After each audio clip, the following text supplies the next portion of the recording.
Assalamualaikum warahmatullahi wabarakatuh. Setiap manusia tidak akan lepas dari ujian di dalam kehidupannya, karena hakikat ujian adalah proses pendewasaan dari Allah kepada manusia. Lalu bagaimanakah kita harus menyikapi ujian hidup ini? Mari kita perhatikan tuntunan Nabi kepada umatnya di dalam menyikapi ujian di dalam kehidupannya. Namun sebelum lanjut, jangan lupa tekan tombol subscribe, like, dan komen, serta bagikan video ini ke media sosial kalian, karena sebaik-baik kita adalah orang yang paling bermanfaat kepada orang lain. Berikut tuntunan Nabi kepada kita di dalam menghadapi ujian. Yang pertama, kita hendaknya menyadari bahwa musibah apapun yang menimpa kita adalah bukti kasih sayang Allah Subhanahu wa Ta'ala. Diriwayatkan dari Abu Hurairah radhiyallahu an, Nabi sallallahu alaihi wasallam bersabda, "Ma yusibul muslima min nasabin wala wasabin wala hammin wala husnin wala adhan wala ghammin hatta syawkati yushakuha illa kaffarallahu biha min khatayahu." Tidaklah seorang muslim tertimpa suatu penyakit dan keletihan, kekhawatiran dan kesedihan, dan tidak juga gangguan dan kesusahan, bahkan duri yang melukainya, melainkan Allah akan menghapus kesalahan-kesalahannya. Hadis riwayat Bukhari 5210. Yang kedua, memperbanyak berdoa saat tertimpa musibah. Diriwayatkan dari Nufai bin Kildah dari ayahnya, Rasulullah Shallallahu Alaihi Wasallam bersabda beberapa doa bagi orang yang tertimpa musibah. Allahumma rahmataka arju fala takilni ila nafsi tarfata aini wa aslih li sya'ni kullahu la ilaha illa anta. Ya Allah, aku mengharap rahmatmu, karena itu janganlah engkau serahkan urusanku kepada diriku sendiri walau sekejap mata.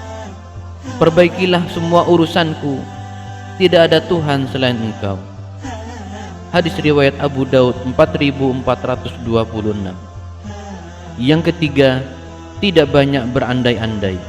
Dari Abu Hurairah radhiyallahu an, dia berkata, Rasulullah sallallahu alaihi wasallam bersabda, orang mukmin yang kuat lebih baik dan lebih dicintai oleh Allah daripada orang mukmin yang lemah. Pada masing-masing memang terdapat kebaikan. Capailah dengan sungguh-sungguh apa yang berguna bagimu. Mohonlah pertolongan kepada Allah, dan janganlah engkau menjadi orang yang lemah. Apabila kamu tertimpa suatu kemalangan, maka janganlah kamu mengatakan, seandainya tadi saya berbuat begini dan begitu, niscaya tidak akan menjadi begini dan begitu. Tetapi katakanlah, ini sudah takdir Allah, dan apa yang dikehendakinya pasti akan dilaksanakannya. Karena sesungguhnya ungkapan kata lau akan membukakan jalan bagi godaan syaitan. Hadis riwayat Muslim 4816. Keempat, kesabaran dan keikhlasan kunci menghadapi musibah.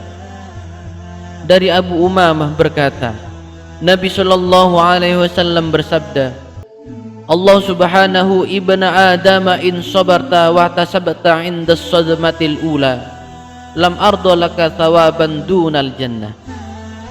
Allah subhanahu wa ta'ala berfirman, hai anak Adam, jika kamu bersabar dan ikhlas saat tertimpa musibah, maka aku tidak akan meridhoi bagimu sebuah pahala kecuali surga.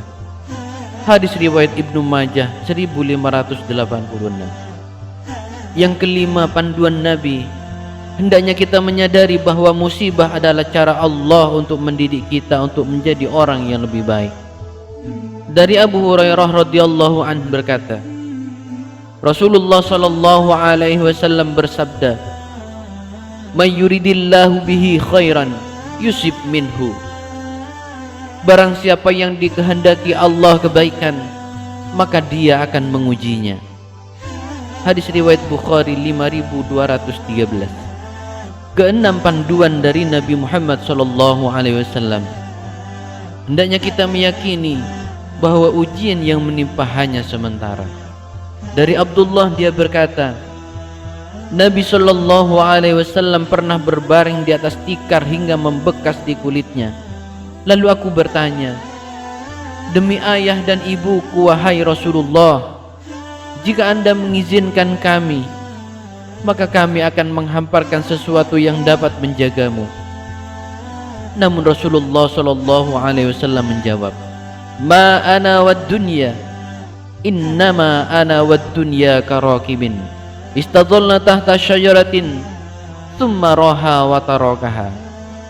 Apa urusanku dengan dunia ini?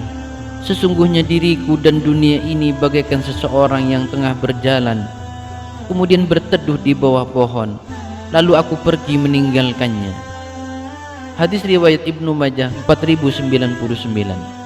Ketujuh, jika kita ingin Allah memudahkan masalah kita, hendaknya kita menolong orang lain. Dari Abu Hurairah radhiyallahu an, dari Nabi Shallallahu Alaihi Wasallam bersabda, barang siapa yang meringankan kesulitan seorang muslim kesulitan duniawinya, maka Allah akan meringankan baginya kesulitan di akhirat kelak.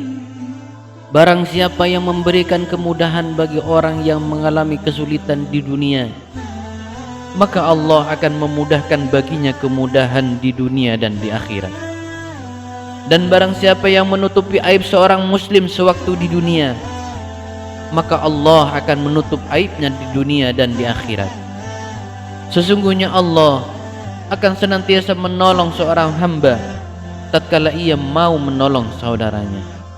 Hadis riwayat Tirmizi 1853. Kedelapan, panduan Nabi kepada kita mengamalkan doa yang diajarkan oleh Nabi. Dari Ummu Salamah istri Nabi berkata, saya mendengar Rasulullah sallallahu alaihi wasallam bersabda, ma min abdin tusibuhu musibatun fayaqulu inna lillahi wa inna ilaihi raji'un, Allahumma ajurni fi musibati wa akhlif li khairan minha, illa ajarahullahu fi musibatihi wa akhlafa lahu khairan minha. Tidaklah seorang mukmin tertimpa musibah lalu ia membaca apa yang telah diperintahkan oleh Allah, inna lillahi wa inna ilaihi raji'un, Allahumma ajurni fi musibati wa akhlif li khairan minha. Sesungguhnya kami adalah milik Allah dan akan kembali kepada Allah. Ya Allah, berilah kami pahala karena musibah ini, dan tukarkanlah bagiku dengan yang lebih baik daripadanya. Melainkan Allah akan menukar baginya dengan yang lebih baik. Hadis riwayat Muslim 1526. Demikian beberapa panduan Nabi kepada kita di dalam mengarungi bahtera kehidupan ini. Semoga kita termasuk orang-orang yang senantiasa mendapat tuntunan dari Allah Subhanahu wa taala, serta mendapat syafaat dari Rasulullah sallallahu alaihi wasallam kelak. Amin Allahumma amin. Wassalamualaikum warahmatullahi wabarakatuh.